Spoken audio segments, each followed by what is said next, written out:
পূর্ব বর্ধমান জেলার বর্ধমান শহরে বাদশাহী রোডে ঘটে গেল এক মর্মান্তিক ঘটনা। একটি ভাড়া বাড়ি থেকে উদ্ধার হয়েছে এক মা ও তার ৩ বছরের শিশুকন্যার ঝুলন্ত দেহ। ঘটনাটি সোমবার সকালে জানাজানি হতে এলাকায় চাঞ্চল্যের সৃষ্টি হয়। মৃত ব্যক্তিদের পরিচয় মামুনি সাউ বর্মন বয়স ৩০ এবং তার কন্যা প্রজ্ঞা বর্মন বয়স ৩ বলে জানা গেছে।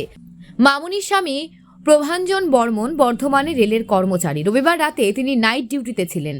স্থানীয় সূত্রে জানা গেছে পরিবারটি দক্ষিণ ২৪ পরগনার পাথর প্রতিমার বাসিন্দা।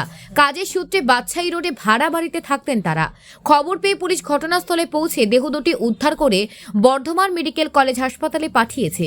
একই সঙ্গে মামুনির স্বামীকে থানায় নিয়ে গিয়ে জিজ্ঞাসাবাদ শুরু করেছে পুলিশ। স্থানীয় এক বাসিন্দা অলোক সাম জানান, পরিবারটি শান্ত স্বভাবের ছিল এবং তেমন কোনো অস্বাভাবিকতা আগে লক্ষ্য করা যায়নি। তবে ঘটনাটি কেন ঘটেছে তা এখনো পরিষ্কার নয়। পুলিশ ইতিমধ্যেই তদন্ত শুরু করেছে। এলাকার মানুষ এখন ঘটনার পূর্ণাঙ্গ সত্য জানার অপেক্ষায়। Bureau report, news prime Times. হয়েছিল ঘটনা এখানে? এই ঘটনা কালকে রাত্রেবেলায় মেয়ে ভাড়ার একজন, সে মা আর তার মেয়ে সুইসাইড করেছে। সেটাই ঘটনা, কী কারণে হয়েছে বা কী হয়েছে সেটা কী জানা যায়। আর ভদ্রলোক ছিলেন, রেলে চাকরি করেন উনি, বর্ধমান রেলের পোস্টিং, উনি নাইটে ছিলেন, ওনার নাইট ডিউটি করছেন। মানে ওনার স্বামী?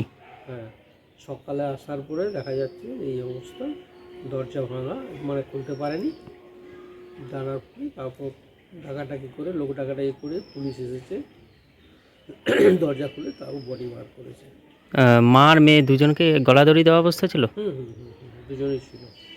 কি ফ্যানে লাগিয়েছে, মেয়েটি ছিল ফ্যানের ব্লেডে, আর মাটি ছিল ওই ফ্যানের হুকের সাথে লাগানো। ফ্যানের হুকের সাথে মা? আচ্ছা, কি দিয়ে গলাদড়ি দিয়েছে দেখেছেন? না, আমি দেখিনি, তবে শুনছি নাকি ওড়না দিয়ে। ওড়না দিয়ে? আমি দেখিনি বডিটা। আচ্ছা আচ্ছা, পুলিশ এসেছিল? হ্যাঁ, পুলিশ এসেছিল, ওই ভ্যান এসেছিল, ওই ভ্যানে করে বডি তুলে নিয়ে গেছে। স্বামীকে কি অ্যারেস্ট মানে আটক করেছে? স্বামীকে নিয়ে গেছে, সঙ্গে সঙ্গেই নিয়ে চলে গেছে। স্বামীকে? কি নাম ছিল স্বামীর? কি বর্মন স্বামী, বর্মন টাইটেলটা জানি, নামটা জানি না। রেলে করতে চাকরি? হ্যাঁ, রেলে, বর্ধমান রেলে পোস্টিং ছিল। এখানে কি ভাড়া থাকতেন না নিজের বাড়ি? ভাড়া ভাড়া ভাড়া এই এই এই বাড়িতেই কিছু তলাটা ভাড়া থাকতো। কতদিন ধরে ভাড়া ছিল? এসছে প্রায় বছর 2 তো হলো, 2 বছরের মতো হলো। তাহলে এদের আসল বাড়ি কোথায় আছে? আসল বাড়ি ক্যানিং, দক্ষিণ 24 পরগনা। ক্যানিংয়ে? এইরকম পাড়াটার নাম কি? এটা বাদশাহী রোডই বলে। আপনি কি এলাকাবাসী? আমার এই বাড়ি, এখানে বাড়ি আমার। আপনার নাম? আমার নাম অলোক সাম।